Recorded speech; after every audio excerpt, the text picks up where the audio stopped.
Episode 1 of It's Okay to Not Be Okay starts as someone narrates a fairy tale of a young girl who was always lonely and never had any friends. People were scared of her as she always had a dark shadow following her around and was called a monster. One day, she saved a boy from drowning and he followed her everywhere she went. Unfortunately, he ran away after she destroyed a lot of butterflies. We then cut forward to see that girl as a woman, a voice telling her that no one can ever stay by her side as she is a monster. The girl turns around and proclaims, "Yes, mother." Then cut to Moon Kangtae arriving at his brother's school after being called and following an incident. Sangtae had a violent reaction around machines. The school is not happy about having him there and tells Kangtae to send him to a special school instead. Kangtae takes Sangtae's things and decides to take him out for dinner. In a restaurant, Ko Moonyoung is eating by herself. A mother and her daughter recognize her as the famous children's book author and asks for her autograph. When the little girl mentions that she is pretty like a princess in a fairy tale, Moonyoung suggests getting their picture taken. While the mother takes it, Moonyoung whispers that only witches are beautiful in fairy tales and to tell her mother that she wants to become a pretty witch. Lee Sang-in, CEO of a publishing company, arrives after to take her to the children's hospital but suggests that she change her dark clothes. Moonyoung dismisses him though and shows her dark side by playing with a knife. Meanwhile, Kangtae heads to work in a psychiatric hospital. He has to deal with one of his patients who has been eating a lot of the food.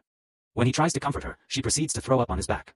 Another patient later arrives who has tried to kill his daughter by making her overdose on pills. Not long after, she had tried to kill himself afterwards. His daughter Go-eun has now been taken to the children's ward to be treated for PTSD. While driving Moonyoung to the hospital, Sang-in receives a call from OK Psychiatric Hospital. Nurse Juri asks him to give consent to operate on Ko Dae-hwan as they have been asking for a while now. Moonyoung listens to the conversation and tells the nurse if she wants the consent, she will have to come get it herself. As the nurse relays the situation to her colleagues, Hangja suggests that she visit her the next day. Juri heads into Dae-hwan's room next to let him know his daughter is not visiting. This upsets him greatly as he gets flashbacks of Moonyoung looking menacing. In hospital, Kangtae's colleague tries to find out why he always moves hospitals every year. Kangtae jokes, touching his shoulder and declaring that it's because of men. He later calls his brother who is at home drawing inside Moonyoung's book. He tells him that the author is actually coming to the hospital for a reading which prompts Sangtae to get excited and decides to join them too. His brother tells him to take deep breath and explains that he won't make it on time but promises to bring him an autograph. Kangtae meets Moonyoung in the hospital's garden where she reads her book, The Boy Who Fed on Nightmares. In the psychiatric ward, Go-eun's father, Kim Sung-cheol, manages to escape his room and starts frantically searching for his daughter. Kangtae rushes over to look for him just as the patient arrives in the auditorium. The reading is interrupted because of this and the place gets evacuated. This annoys Moonyoung and she sees Sung-cheol taking Go-eun backstage. Moonyoung follows them there and confronts the father. She tells him to kill himself but to leave his girl. A fight then ensues between the two but Sung-cheol strangles her.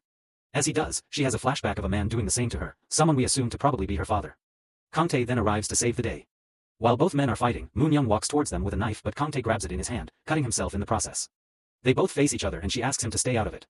Later on, Kangtae is made to take the fall for the incident as the hospital needs someone to blame. As he waits for a bus, his friend Jae-soo happens to drive past while delivering chicken and gives him a ride. Meanwhile, Nurse Juri arrives in Moonyoung's apartment with the consent papers.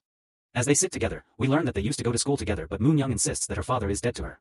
Juri mentions her mother being alive which prompts Moonyoung to tell her she has registered her dead a long time ago. However, she claims that her soul is still alive.